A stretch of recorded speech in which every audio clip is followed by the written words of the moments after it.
अनुशासन को तोड़ दिया है।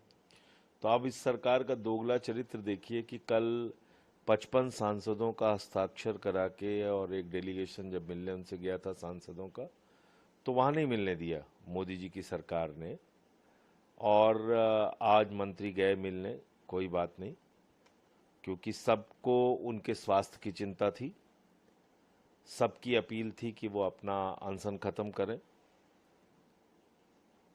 उनका जीवन इस देश के लिए अमूल्य है, लेकिन जो आंदोलन के मुद्दे हैं, इस देश के करोड़ों युवाओं के मुद्दे हैं, उस मुद्दे का क्या हुआ? मुसद्दा तो मिल गया नरेंद्र मोदी जी को, कह रहे हैं हमें मुसद्दा मिल गया, मेरे ख्याल से वो मसौदा कहना चाह रहे होंगे। लेकिन जो डिमांड थी आंदोलनकारियों की, उसमें से कौन सी डिमांड उनकी पूरी हुई, ये महत्वपूर्ण है। और इसीलिए शायद जो सीजेपी है उसके नेता अभिजीत दीपके ने ये कहा कि भाई अनशन खत्म होगा लेकिन आंदोलन जारी रहेगा, क्योंकि 1 करोड़ रुपए जो लोग मृतक थे उनको मुआवजा देने की बात, जिन्होंने आत्महत्या की थी, जिन नौजवान छात्र छात्राओं ने, इसके अलावा जो आंदोलनकारी हैं उन पे मुकदमे न लिखे जाएं, शिक्षा मंत्री का इस्तीफा हो, ये जो डिमांड्स थी नौजवानों की, उसका क्या हुआ, उस पर सरकार क्या करेगी वो देखना होगा। और जहाँ तक आम आदमी पार्टी का प्रश्न है, इस देश के करोड़ों युवाओं का आंदोलन है। जब तक ये आंदोलन चलेगा हम लोग आंदोलन के साथ हैं, नंबर 1। दूसरी बात ये कि प्रधानमंत्री जी फास्ट ट्रैक कोर्ट की बात कर रहे हैं, जिसकी डिमांड ही किसी ने नहीं की। फास्ट ट्रैक कोर्ट की असलियत ये है कि इस देश में बलात्कार के मामलों से लेकर एसिड विक्टिम के मामलों से लेकर तमाम चीज़ों में फास्ट ट्रैक कोर्ट बनाने का प्रावधान है।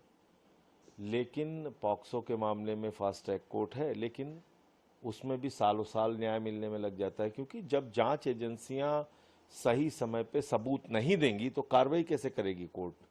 और खुद नीट के पेपर लीक में मोदी जी के अधीन आने वाली सीबीआई ने 2024 में 90 दिन तक चार्जशीट दाखिल नहीं की, इस आधार पर पेपर चोरों को बेल मिल गई। अब आज की बात हम कर लेते हैं, जब प्रधानमंत्री फास्ट ट्रैक कोर्ट बनाने की बात कर रहे हैं, उस समय सीबीआई ने संजीव मुखिया के बारे में लिख के दिया कि 2026 नीट पेपर लीक में उनके खिलाफ कोई सबूत नहीं है। तो जब आपकी सीबीआई सबूत ही नहीं देगी तो फास्ट ट्रैक कोर्ट क्या कर लेगा भाई? फास्ट ट्रैक कोर्ट में क्या नतीजा निकल जाएगा? इसलिए ये फास्ट ट्रैक कोर्ट की बात तो बड़ी हास्यास्पद है और कहीं ना कहीं ये आंदोलन को भटकाने की कोशिश है।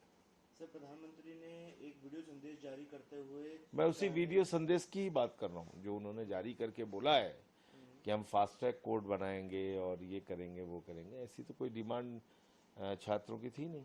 साथ ही उन्होंने लेकिन एक ट्वीट और करते हुए साथ में कहा कि सोनम जी से वह आग्रह करते हैं कि डॉक्टरों की सलाह के अनुसार अपनी दिनचर्या रखें, जल्द से जल्द अपना पुराना वजन वापस करें, और वो कह रहे हैं कि मैं ईश्वर से प्रार्थना करता हूं कि सोनम जी स्वस्थ रहें। देखिए ऐसा है, हुजूर आते आते बहुत देर कर दी। 25 दिन से सोनम वांगचुक जी आमरण अनशन पे थे।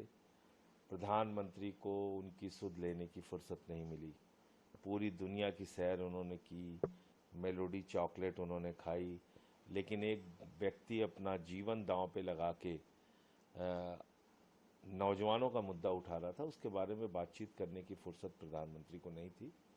जब वो देख रहे हैं कि आंदोलन का विस्तार पूरे देश में हो रहा है, तब वो ये सारी चीज़ें कर रहे हैं, तो उनका ये दोहरा चरित्र लोग समझ रहे हैं।